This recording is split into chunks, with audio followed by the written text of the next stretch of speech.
5월 28일 목요일 새벽 묵상입니다.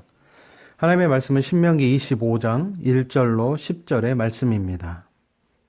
사람들 사이에 시비가 생겨 재판을 청하면 재판장은 그들을 재판하여 의인은 의롭다 하고 악인은 정죄해야 할 것이며, 악인에게 태형이 합당하면 재판장은 그를 엎드리게 하고 그 앞에서 그의 죄에 따라 수를 맞추어 때리게 하라.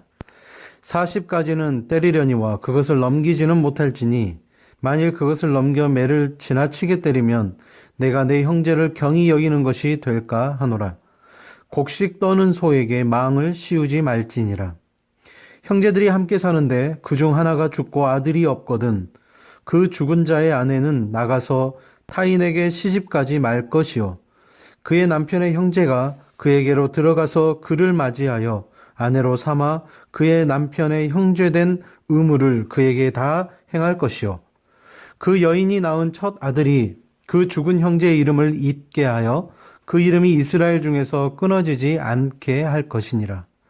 그러나 그 사람이 만일 그 형제의 아내 맞이하기를 즐겨하지 아니하면 그 형제의 아내는 그 성문으로 장로들에게로 나아가서 말하기를 내 남편의 형제가 그의 형제의 이름을 이스라엘 중에 잊기를 싫어하여 남편의 형제된 의무를 내게 행하지 아니하나이다 할 것이요, 그 성읍 장로들은 그를 불러다가 말할 것이며 그가 이미 정한 뜻대로 말하기를 내가 그 여자를 맞이하기를 즐겨하지 아니하노라 하면 그의 형제의 아내가 장로들 앞에서 그에게 나아가서 그의 발에서 신을 벗기고 그의 얼굴에 침을 뱉으며 이르기를 그의 형제의 집을 세우기를 즐겨 아니하는 자에게는 이같이 할 것이라 하고 이스라엘 중에서 그의 이름을 신 벗김 받은 자의 집이라 부를 것이니라.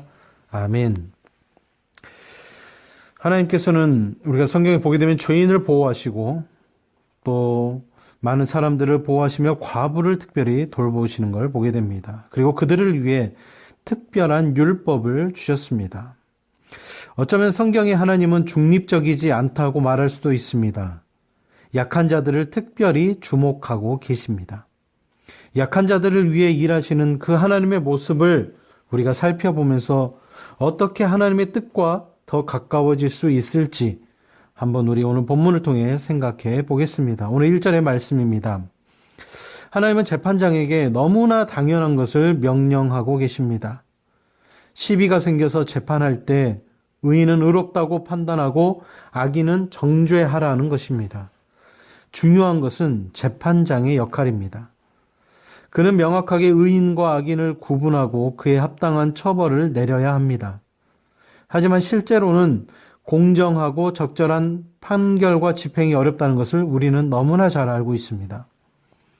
출애굽기 23장 8절이나 잠언 17장 23절에 보게 되면 부정부패라는 게 늘 이 세상에 존재하기 때문입니다. 그래서 하나님은 재판장을 향해 너무나 당연한 명령을 특별히 오늘 이 본문에 그리고 지금 우리에게 말씀하고 계신 것입니다. 하나님은 정죄와 처벌을 명확하게 규정하십니다. 오늘 말씀 본문 2절에 3절에 보게 되면 죄에 따라 처벌받게 하고 처벌의 한계를 두셨습니다. 사람에 대한 처벌이 아닌 죄에 대한 대가를 치르게 하신 것입니다.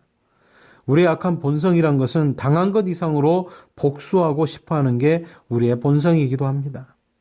내가 받았던 수모, 내가 받았던 손해 그 이상으로 상대방에게 돌려주어야 옳다고 우리는 생각합니다. 하지만 이런 태도는 또 다른 보복을 부르는 악순환으로 이어지게 되는 것을 참 많이 보게 됩니다. 하나님의 목적은 죄에 대한, 그 죄에 대한 명확한 인식을 할 뿐만 아니라 그에 합당한 처벌이지 죄인을 모욕하거나 본보기로 삼는 강한 처벌이 아니었습니다.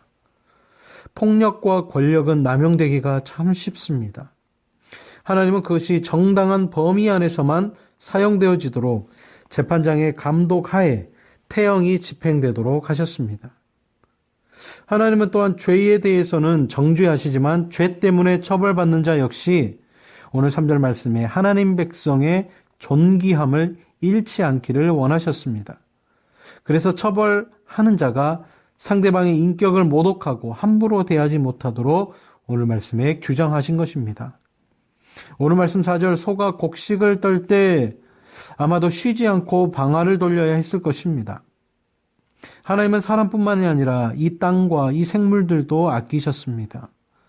소는 주인의 뜻에 따라 일하는 가축이지만 하나님은 그 소가 일하는 동안 곡식을 먹을 수 있게 하라고 명령하십니다. 이것은 어떻게 보면 기본 태도의 문제입니다. 힘들고 어렵고 가혹하고 절망적인 상황을 볼 때 어떻게 우리가 행동해야 할지를 알려주는 기준이 되기도 합니다. 하나님은 짐승조차도 합당하게 대우할 것을 명령하고 계십니다. 그 하나님을 섬기는 백성이라면 이웃의 곤궁함을 결코 그냥 지나칠 수가 없습니다. 오늘 말씀 5절에 하나님은 생명이 대대로 이어지게 하시는 것을 보게 됩니다. 창세기 1장 28절에 나오는 생육하고 번성하는 것, 이것은 바로 창조 원리인 동시에 창세기 12장 2절에 나오는 아브라함에게 주신 그 복의 약속이었습니다. 그래서 아들이 없이 죽은 사람의 이름이 이어지도록 이 수혼법을 명령하고 계십니다. 이 깊은 뜻을 어기고 자신의 탐욕을 위해서 형제의 이름을 잇는 것을 거부한 자, 그 자는 자신이 이름이 이스라엘 안에서 수치스럽게 되는 결과를 낳게 될 것을 말하고 있습니다. 어떻게 보면 오늘 본문의 말씀은 우리가 약한 사람, 힘없는 사람, 가난한 사람에게 별 관심이 없다는 걸 우리에게 잘 알려줍니다. 내게 아무런 도움이 되지 못하고 오히려 해가 되는 일이 생길 수 있기 때문에 우리는 그런 도움을 주려고 또한 관심을 가지려고 하지 않습니다. 그런데 하나님은 특별하게 그런 사람들을 위해 일하신다는 것을 오늘 우리 본문을 통해 우리는 알게 됩니다. 그렇기 때문에 우리도 그들을 향해 가야 합니다.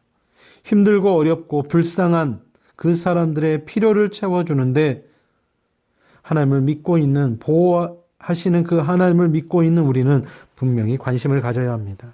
다른 이유는 없습니다. 바로 하나님이 그것을 기뻐하시기 때문입니다. 기도하겠습니다. 사랑의 하나님 감사합니다. 오늘 우리 본문을 통해서 하나님의 귀한 이 신명기를 통해 주시는 신명기 법을 또 법전을 통해 최소한의 존엄성이 지켜져야 한다는 그 규정을 우리는 깨닫게 됩니다. 또 형제의 공경을 돕지 않는 자에게 불명예를 씌우라는 그 규정 앞에 명예로운 삶이 그리고 크리스찬의 삶이 무엇인지를 다시 한번 생각해 보게 됩니다. 우리는 하나님의 자녀라는 명예를 소유하고 있습니다. 하지만 우리가 이 세상에서 그 불명예를 얻게 될 수도 있다는 것 또한 우리는 잘 알아야 한다는 다시 한번 깨닫게 됩니다. 하나님의 그 긍휼과 그 사랑을 베풀기에 힘써서 하나님의 자녀임을 드러내는 이 한날의 삶이 우리 모든 성도들 가운데 우리의 삶 가운데 나타나게 하여 주시옵소서.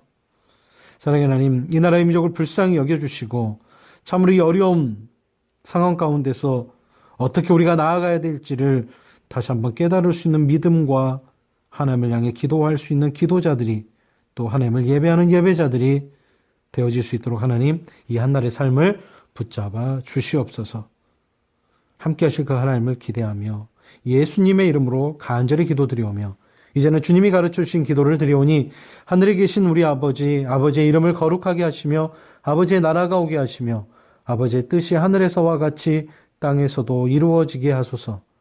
오늘 우리에게 일용할 양식을 주시고 우리가 우리에게 잘못한 사람을 용서하여 준 것 같이 우리 죄를 용서하여 주시고 우리를 시험에 빠지지 않게 하시고 악에서 구하소서. 나라와 권능과 영광이 영원히 아버지의 것입니다. 아멘.